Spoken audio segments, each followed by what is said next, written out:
This is how the world will be deceived to accept the mark of the beast. Watch this video to avoid the trap of the Antichrist. For thousands of years, we have been forewarned about the coming of the Antichrist. We have had ample time to prepare for the tragedy that will follow the arrival of the Antichrist. We know of the dangers, we know of the promise, and we know of the retribution. So we cannot be deceived, right? Wrong. In spite of the Bible's admonition of the coming son of perdition, many will fall to his antics. Many will take the mark of the beast. Why? That is what this episode is about. In this episode, we will look at why billions of people will take the number 666, in spite of knowing the danger. It won't just be unbelievers. People of faith will be tempted and fall. They will fall because they refuse to pay attention to the signs of the times. They will fall because they will rely on their own strength to withstand the 1,000-year plan of Satan. The reason why many people will take the mark of the beast is discussed in Revelation 13, verses 16 to 17. According to the Bible, no one will be able to buy or sell unless they have the mark, the name of the beast, or the number of his name. When we read the book of Revelation, we often think that these events will happen suddenly. However, the truth is that the spirit of the Antichrist is already at work in the world. In 2 Corinthians 4 verse 4, it is mentioned that the God of this age has blinded the minds of unbelievers so that they cannot see the light of the gospel. This shows that the devil is already actively deceiving people. If we ask people today whether they would receive the mark of the beast, most would say no, because they understand its significance and origin. But how will the Antichrist and the devil recruit people to accept the mark? There are two major ways: deception and idolatry. Deception is the first approach the devil uses. He is known as the father of lies, and he will come as a man of peace, deceiving the world into believing that he is the solution to all problems. He won't reveal his true intentions initially, but the world will trust and worship him. The Antichrist will speak evil against God, blaspheme his name, and shift people's focus from God to himself. His deceptive tactics will make millions worship him. Some will say, "Is it not just a mark? What harm can it do to me?" Others will rationalize. They will say, "If God does not want me to take the mark, he would not have allowed this to happen." But God is not the source of evil. Evil happens because we exercise our free will to disobey God.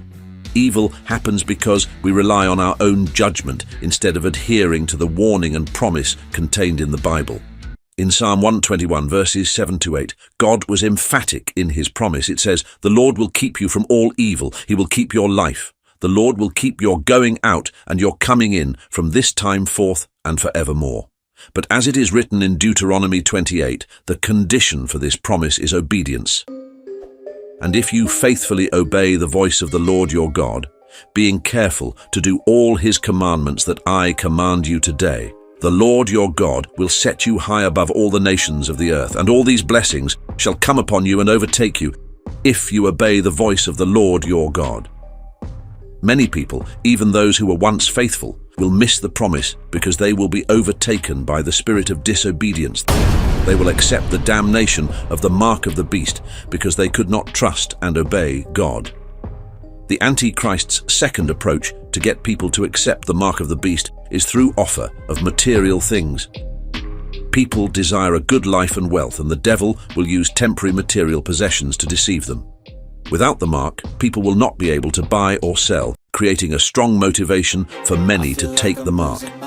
This leads to the second method, idolatry.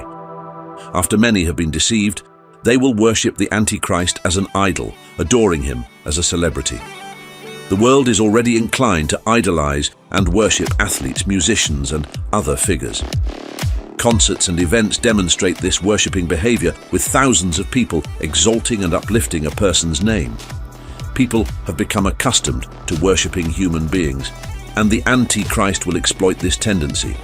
The book of 2 Timothy chapter 3 is as revealing as it gets.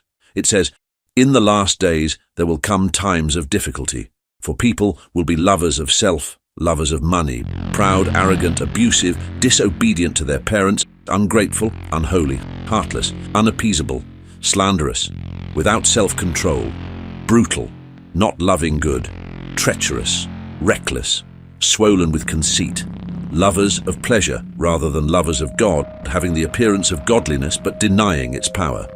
Does any of these sound familiar? The devil's plan to make people accept the mark of the beast involves coercion, deception, and idolatry. He will deceive the world with false promises, portraying himself as a solution to global issues. He will also offer material possessions and exploit people's desire for a good life.